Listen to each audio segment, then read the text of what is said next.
Thanks for logging on. This is the third installment of JB Log.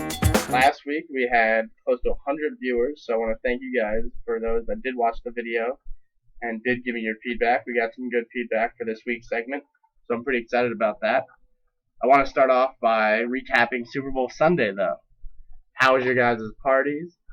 Did you guys win any money on bets? I know I personally won $5 on the coin toss, so that was cool. Not a gambling man, but, Ray Lewis called heads, so did I. And wow, Beyonce shutting down the stage, literally. The game had an extra 20-minute intermission because the lights went out. A lot of people were making jokes that the San Francisco 49ers pulled the plug just so they can make the game go longer.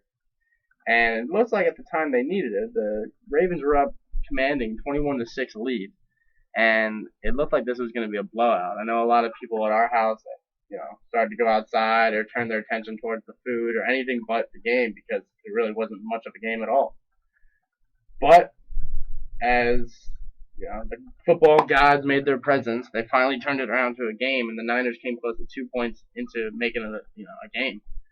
But towards the end of the game, the defense hung tight, and there was that controversial play at the end where Jim Harbaugh felt that it should have been a defensive holding call or whatever. But if you look at the play over and over again, you can see that ball was clearly uncatchable. Even if he would catch it, he would have been well out of bounds. So that argument is silly. And Jim, you can clearly see that you're the little brother because the way he throws his clipboard and throws these temper tantrums really looks like he's 15 years older, not 15 years younger, not 15 months younger. So Jim, clean that up. You guys will be a good team next year, so don't worry about it. The Ravens just deserved it more. They had more veteran players that looked composed. And to be honest with you, the Niners looked like they were out partying all night. And I think Ray Lewis had the Ravens on lockdown all night. So just one team looked more disciplined than the other. Hell of a Super Bowl. Commercials were kind of funny. A lot of people gave hype for the Oreo commercial. I didn't really think it was that funny, but it was up there. But yeah, the halftime performance was phenomenal. I think they did a great job with that. Like I said, maybe a little too much electricity taken away from the rest of the game, but who's to know what really happened. But all in all, I think it was a good NFL season. Ray Lewis, possibly his last year, ending it with a ring. Terrell Suggs, still not getting a ring. And Ed Reed, who's one of the best safeties in the league, finally gets the ring that he deserves. So all in all, good game. Looking forward to next year. New coaching, maybe some new rules. We'll see what goes on. But all in all, good NFL season, and we can put that season to bed. So with that being said, the following proper sports etiquette, you are now all free to wear your Oakland Raiders hats, your Seattle Seahawks jerseys, any other team that didn't really make it to the dance.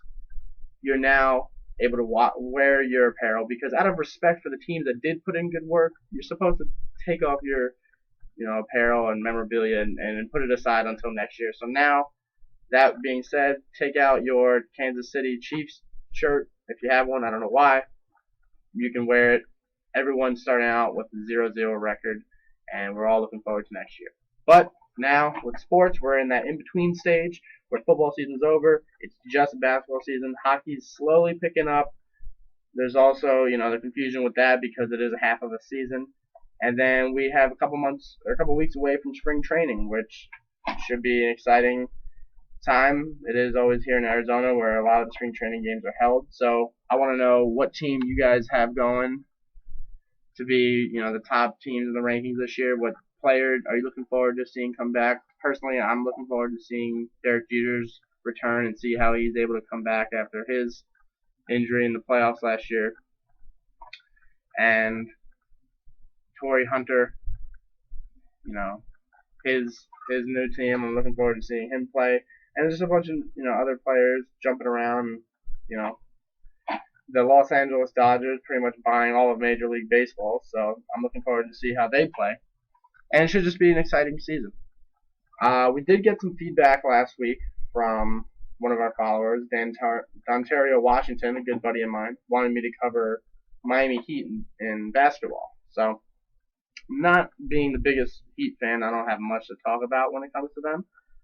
But we did mention and we did talk about how they get a lot of scrutiny throughout the regular season because they don't have an amazing regular season record, and it seems that they tend to struggle against lackluster teams. But then when it comes to the good teams, they just blow past them. So they're very inconsistent. It shows that in the playoffs, though, they don't have those problems, making it to 2 straight finals and obviously winning it last year. I think, though, this year it should be a tougher road ahead in the schedule in the postseason, just because this year they'll have a high-flying Knicks team that they'll have to worry about. Possibly a return of Derrick Rose in the playoffs, who knows? And then I think the Pacers are a really good team as well, who gave them their most run for their money last year in the playoffs anyway. So when it comes to the Heat, DJ, I think they need to focus more on the regular season because, granted, yes, they do well in the postseason, but can't get to the postseason if you don't do well in the regular season. So I think they need to step it up. LeBron needs to play like the MVP he thinks he is, and step it up that way. When it came to this weekend in Arizona, we had the Waste Management Open, and I finally understood what it is. It's just a PGA Tour exit, if you will, where it's held here in Scottsdale. And I know that Phil Mickelson, who is a ASU alumni, won the tournament, which I'm pretty excited about that. Not for the golf aspect, but just the fact that another ASU alumni got recognition this weekend. Terrell Suggs with his ring, and Phil Mickelson with his jacket, or whatever golf players get. Other than that, I want to ask you guys what topics you want me to go over next week.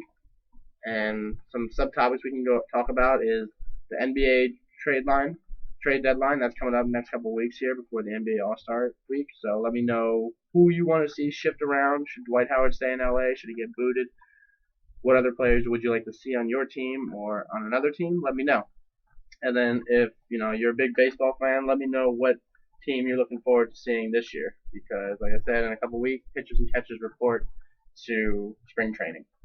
Other than that, I want to thank you guys for tuning in to the week 3 of JB Logs. Like I said, I'm going to keep this going until we stop getting followers and feedback, and I hope that never is. So keep giving me your Facebook comments, text me, call me, leave it on YouTube, whatever you got to do. But honestly, guys, I appreciate you guys even watching the page, watching the videos. It really helps me out. So if there's anything else, thank you guys, and enjoy your Taco Tuesday.